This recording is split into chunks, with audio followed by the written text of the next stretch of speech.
Onassis Foundation.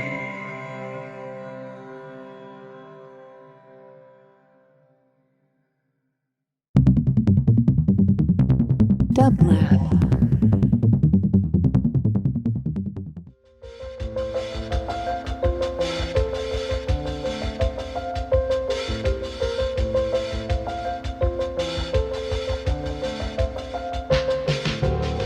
Welcome to the Quarantine Tapes, a daily podcast from Onassis LA and Dublab. Hosted by Paul Holdengräber, this series chronicles shifting paradigms in the era of social distancing.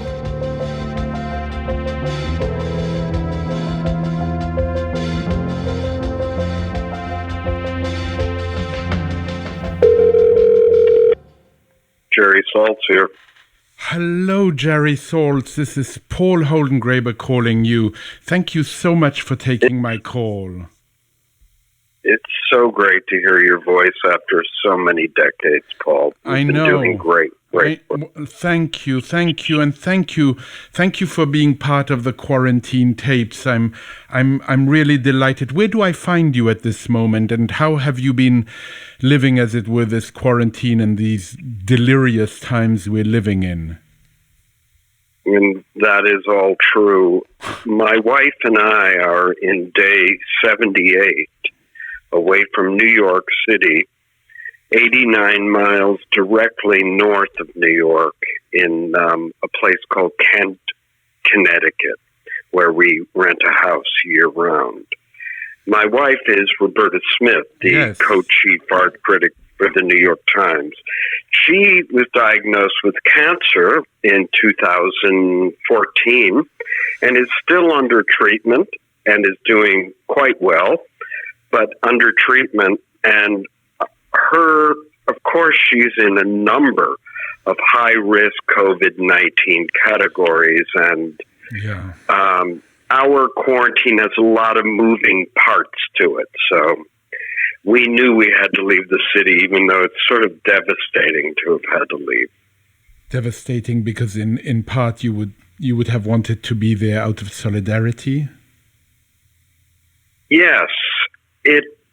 New York is our home. Yes. We see 20 to 30 shows in art galleries and museums and whatnot every week, and that came to a close. And so, so did our life in New York suddenly. And we came up here, and I have been working and trying to take this time to work harder and deeper than I ever have in my life, to take this time of understanding of what it might mean to be working right now when, billions of people on Earth are in a similar spot, meaning, in a way, that we've returned to the caves on some strange level, that right now you are working from your home, and I'm lucky enough to be working from mine, and meanwhile there might be kids working next to you, and somebody's cooking over on the other side, and your grandma is wandering around, and the dog is there. But the truth is, it's like Darwin said, it's survival of those most able to adapt. Right. And what we're being asked to do by the cosmos, by nature, by this gigantic situation is to adapt in real time. And in fact, 99.9% of all the things that our species ever made have been made under exactly these conditions, in smaller spaces, under more intimate conditions, out of things that are at hand, and of course out of ourselves, able to adapt or unable to adapt. Right. But my guess is everybody is adapting in one way or another. Right, and the necessity of being nimble, and when you said great works of art and so many important things were created under these conditions, it always reminds me the extraordinary lectures on literature of Nabokov, where he talks precisely of these dire situations that created great work. Yet, of course, for us now, as we're living through it, it is so hard, it is so difficult, it is so demanding. And you said something so interesting, Jerry, which you said you're working really hard to go deeper, which leads me to really ask you, your life, a big part of your life has been devoted to the sense of looking, and looking deeply, looking with incredible attention. And what have the past few months, 89 days or however many days you told me, 69 days, I can't remember, how have these past few months, as it were, changed perhaps the way you look and the way you look at what you look at most, which is, and deeply, is art? That's a great question. In many ways, these 78 days have confirmed for me something that I always knew was there in my own personal state of Emerson's alienated majesty, that the structures of art are deep within me, that I can experience the Iliad or the Odyssey by calling it to mind. There's no way I can remember every word or even any word other than the first word of the Iliad, which of course is rage, because that's one of the great first sentences ever written. In any event, when it came to art, having such terrible withdrawal symptoms and being a lifetime preacher of seeing art in the flesh, understand it physically, what I decided to do is take a different kind of physicality and examine that, which means simply to think about works of art as they pass through my mind and try to detect any other, meanings, deeper content, possible implications, the same way that every time you see Hamlet is a different play, right, and your Hamlet and my Hamlet are different. I thought now is a perfect condition in this cave to look. And I've been writing about works of art, say, like Peter Bruegel's The Triumph of Death, an unknown Botticelli painting. An amazing painting, like the Botticelli, which I didn't know at all, amazing. It's an amazing, and thank you for that. Say something about that Botticelli. It's so extraordinary. He paints it in Florence in crisis. He makes it while Savonarola is at the absolute height of his fire and brimstone preaching in the late 1490s, in the center of the world of Florence. And it depicts one lone, hunched over male figure sitting on a ledge in front of a wall with a small wooden door in it, completely lost, grieving. And I started looking at the painting, Paul, and suddenly I understood a new meaning for it, which was I finally noticed after 30 years, when I looked very closely, that there was no doorknob, right, no latch, no lever. And you had looked at that painting so often. Yes. The first time I saw it, the painting smote me, destroyed me with pain, with grief, with solitude, of a kind of inner, loss of meaning. So I suddenly realized that this door could only be opened from the other side, from the inside. No exit. No exit. And that's how I ended the piece, yelling at Sartre, saying that he surmised that hell was other people, when now we realize that hell is no other people. So that just came only because I, find myself under incredible pressure, like everyone alive right now. The art world that I left, Paul, is gone now. It no longer exists. It's a former world, a bygone time. It was great, and then it got not very great. It answered every question with the same two answers. It got bigger or it got busier.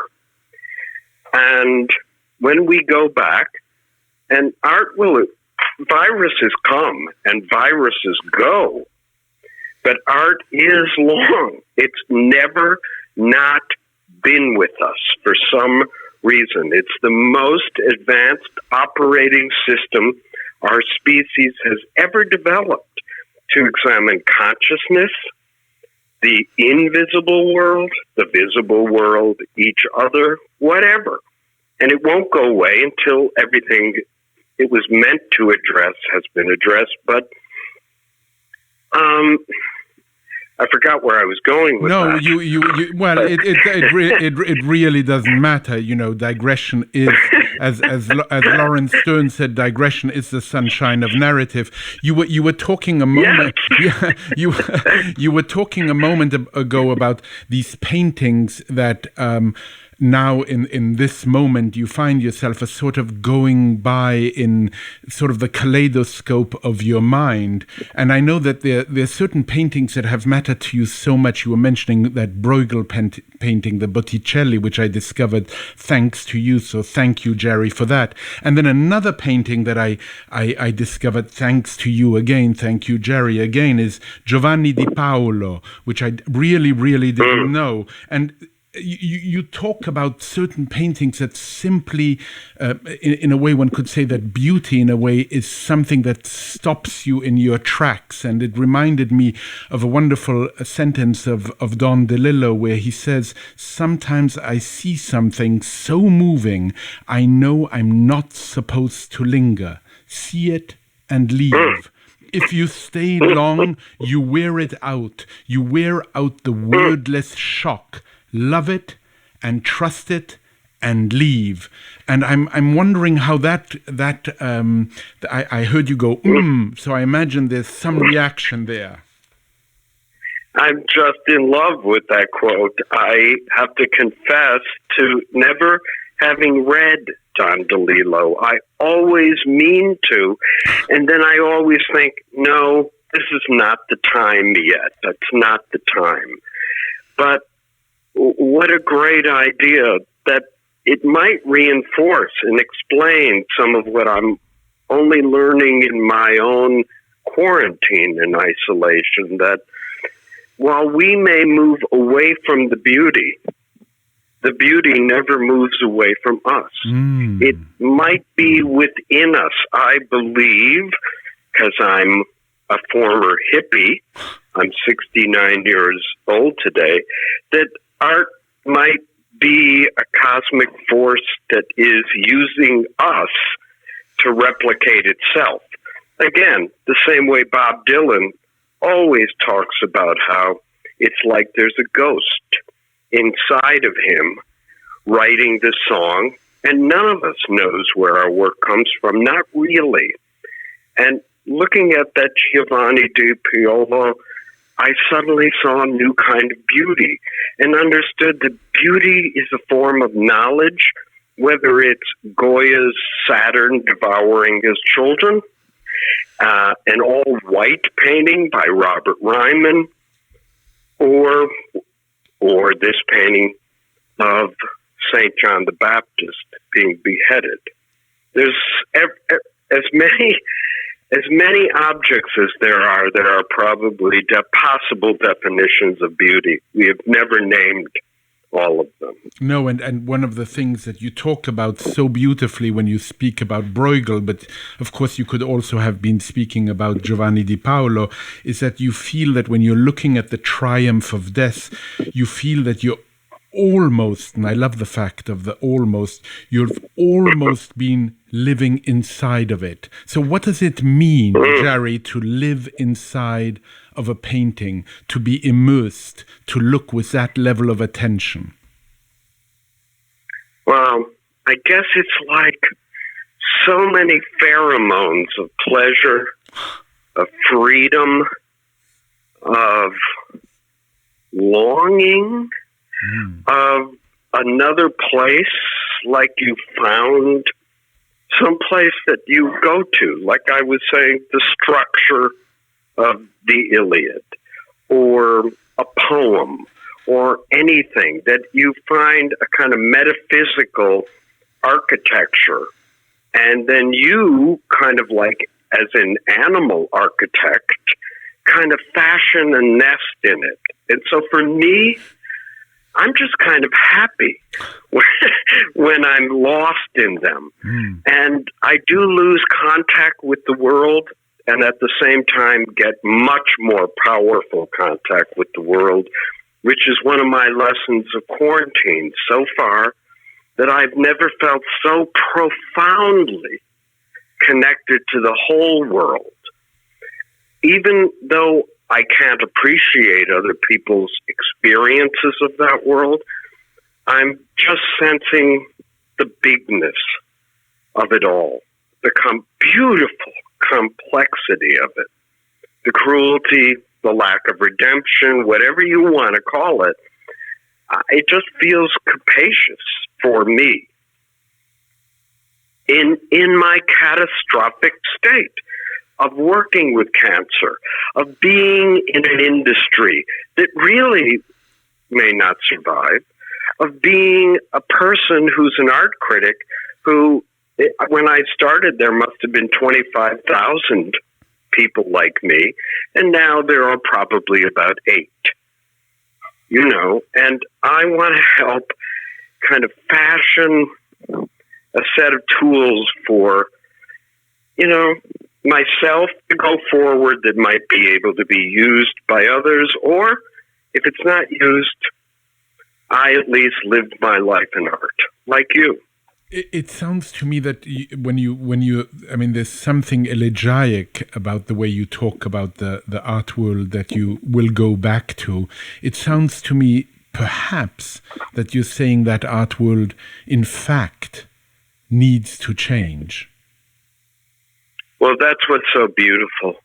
Once upon a time, in the very early 1990s, when I was still a long-distance truck driver trying to hang out in the art world, I built an art world along with several million other people. And that world became big and beautiful until, as I talked about earlier, it wasn't any longer. It shrunk. But how lucky. It exploded so big that you couldn't see it anymore, that we only began seeing numbers and fame. These are elements that have nothing to do with art, and there's nothing wrong with money or fame. I wish it for anyone. But they have nothing as essences to do with art. And so, as lucky as I was, every person about to go back into the world will be tasked with building a new world, because the old one will either be suspect or it won't be there at all. And that is a tremendous thing. It's exhilarating. What we see going. It totally. It's exhilarating. It's necessary. Yes. Yeah, we all knew. As soon as coronavirus appeared, it was obvious that it exposed the rot or fault lines in hundreds of systems, be it the restaurant world, performance world, government broken, everything was kind of broken, but no one knew how to fix it. We still don't, but that doesn't matter. Coronavirus exposed all of that, and as long as it's here, it will continue doing that until we do what we've always done, which is go back out as shamans who live on the edge of that village and make things that somehow the rest of the world thinks it needs. And we convince other people, like crazy little preachers, each of us with a little congregation, that you need the shitty thing that I'm selling. It might smell. It might be ugly and be made out of hair or paint, but you need it.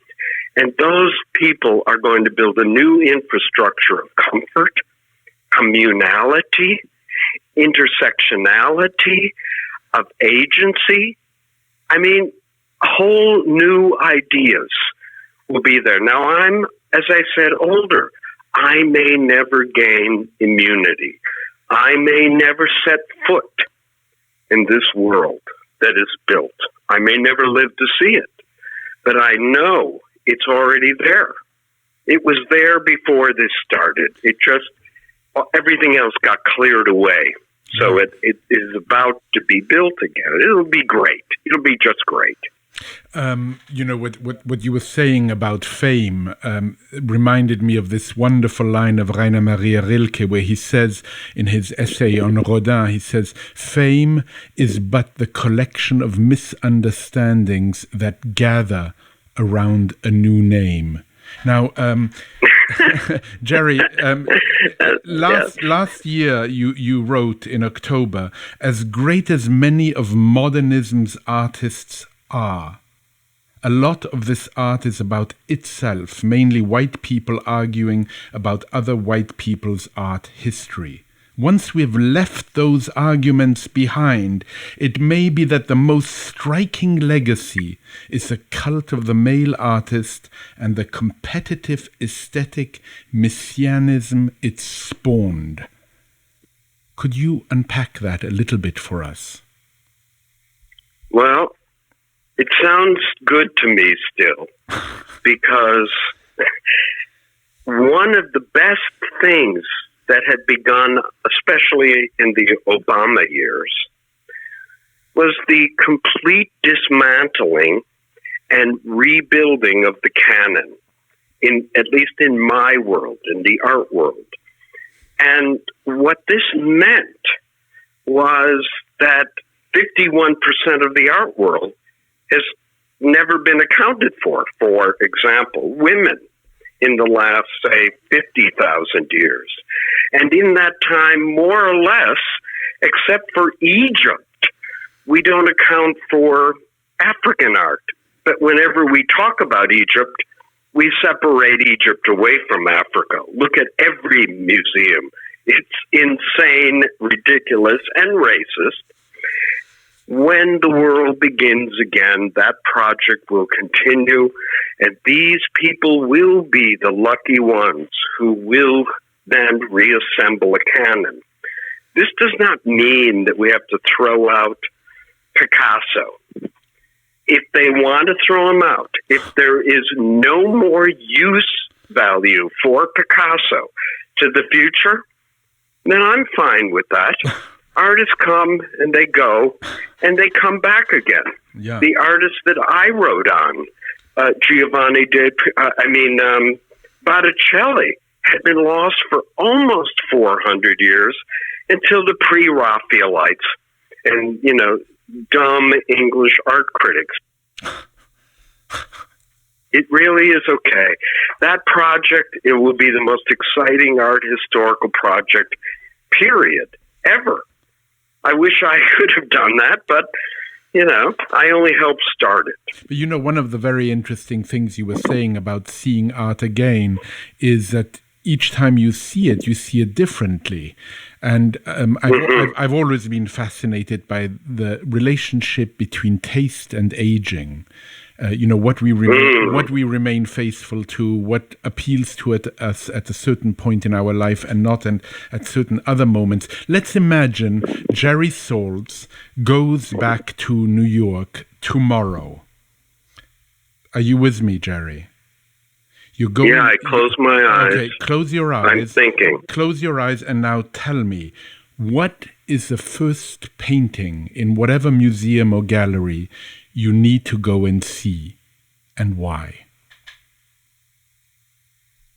The first painting that I saw doesn't exist in New York. It's a cave painting.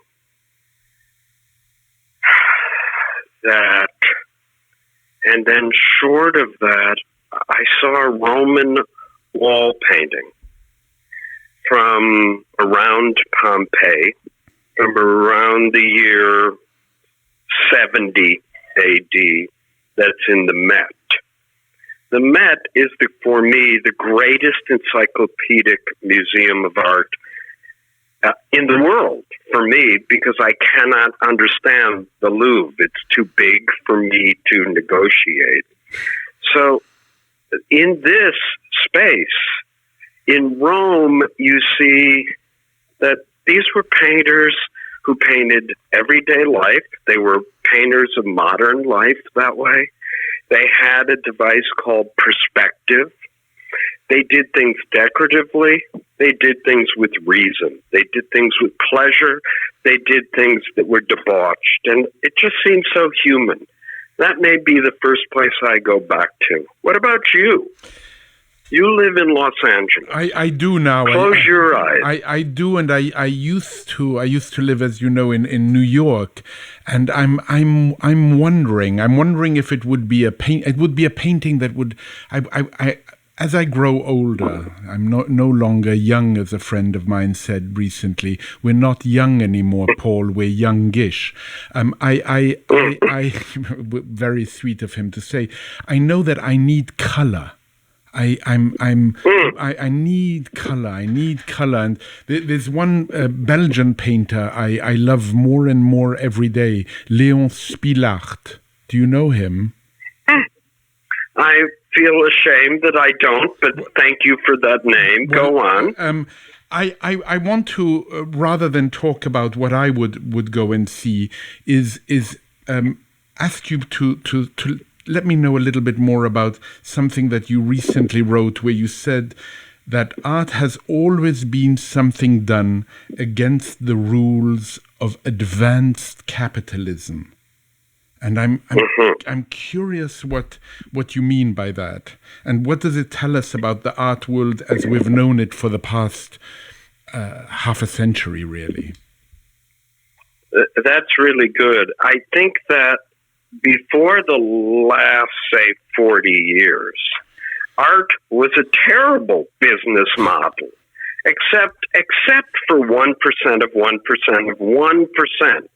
Of 1% of all artists who might get to work for the Pope or the Medici or, the Queen, whatever.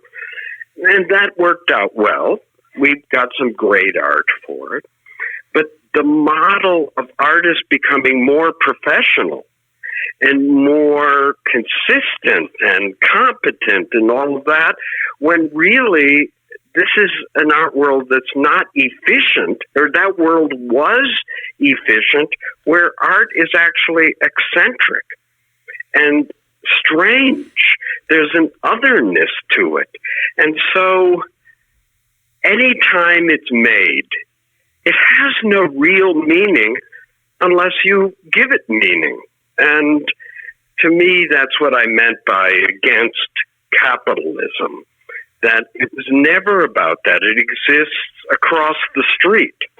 And that art was something that you might avoid. But, of course, in the last 20 years, it became something for people to signal that they were sophisticated or rich or sexy, or it was a social world. None of that is bad. But we got too top-heavy. And we had gigantic mega galleries like Death Stars hovering in a parallel universe almost, sucking up every artist. And my guess, Paul, is that they will continue to suck up artists as they get more, as artists become afraid. And artists need money to keep doing what they do. And is that bad? No, it's just the conditions on the ground. But all of this is changing. All of it. A whole new art world will still be being built. That's with, against, alongside of, part of, capitalism, which is only a short term for saying, I need your money. All artists are saying, if you look at my painting, what they're really saying to you is they're saying, I saw you looking at me from across the room. Come closer. Come closer. Come. I know you want to look at me. Now come here. I could change your life. You love me. I want to live in your bedroom and give me money. So all art in some way is still signaling that, and that's pleasure. And pleasure's a good thing. Yes, and beckoning in that way is a good thing as well.